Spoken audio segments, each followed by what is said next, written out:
भारतीय मूल के ऋषि सुनक ब्रिटेन के नए प्रधानमंत्री होंगे। उनके नाम का आधिकारिक ऐलान कर दिया गया है। पेनी मॉर्डॉन्ट के नाम वापस लेने के बाद उनका प्रधानमंत्री बनना तय हो गया था। ऋषि सुनक के समर्थन में 180 से ज्यादा सांसद हैं, जबकि पेनी मॉर्डॉन्ट सांसदों के समर्थन में काफी पीछे रह गई थी। इसके बाद उन्होंने अपना नाम वापस ले लिया। औपचारिक घोषणा के बाद ऋषि सुनक ने ब्रिटेन के प्रधानमंत्री पद की शपथ ली और उसके बाद कैबिनेट का गठन किया गया। इसी बीच रूस ने बड़ा हमला बोला है और कहा है कि रूस को ब्रिटेन से कोई इच्छा नहीं है। रूस ने आगे कहा कि हमें उम्मीद नहीं है कि आगे भी कुछ ब्रिटेन रूस के बीच अच्छा होगा। इसके साथ ही साथ कहा कि हम बातचीत के लिए तैयार हैं, बातचीत होनी चाहिए और इससे किसी को एतराज नहीं है।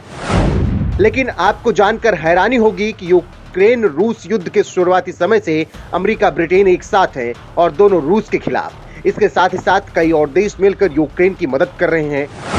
अमेरिका ने हथियार, पैसे के साथ ही साथ अपने सहयोगियों के साथ रूस के खिलाफ काम किया, जिसमें ब्रिटेन भी है। आपको याद होगा 10 डाउनिंग स्ट्रीट से विदाई होने के बाद लिज ट्रस ने कहा था कि हम यूक्रेन को अकेला नहीं छोड़ सकते, और उसी की बात पीएम बनने से पहले ऋषि सुनक ने कही और कहा कि हम यूक्रेन के साथ हैं और किसी भी सूरत में उसे अकेले नहीं छोड़ेंगे।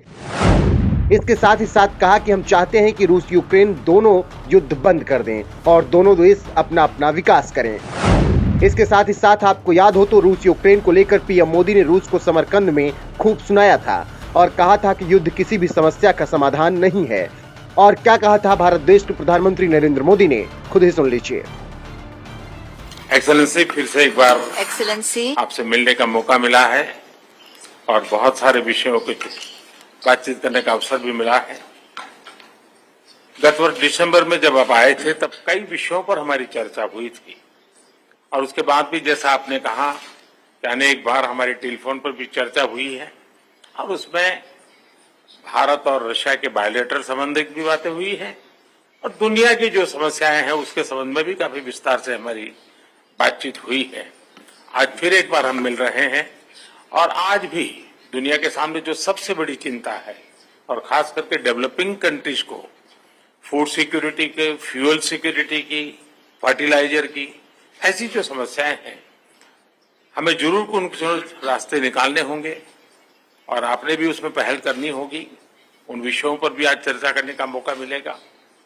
एक्सेलेंसी, मैं आपका और यूक्रेन दोनों का इस बात के लिए आभार व्यक्त करना भी चाहूंगा, क्योंकि जब शुरू के दिनों में इस संकट के काल में हमारे हजारों स्टूडेंट्स यूक्रेन में फंसे हुए थे, आपकी और यूक्रेन की मदद से हमारे स्टूडेंट को हम सुरक्षित रूप से बाहर निकाल पाए, उनके घर तक हम पहुंचा पाए और इसके लिए मैं आप दोनों देशों का आभारी हूं। एक्सेलेंसी, मैं जानता हूं कि आज का युग युद्ध का है नहीं और हमने फोन पर भी कई बार आपसे इस विषय में बात की है कि डेमोक्रेसी और डिप्लोमेसी और डायलॉग, ये सारी बातें ऐसी हैं कि जो दुनिया को एक स्पर्श करती हैं। आने वाले दिनों में शांति के रास्ते पर हम कैसे बढ़ सके उसके विषय में जरूर आज हमें चर्चा करने का मौका मिलेगा।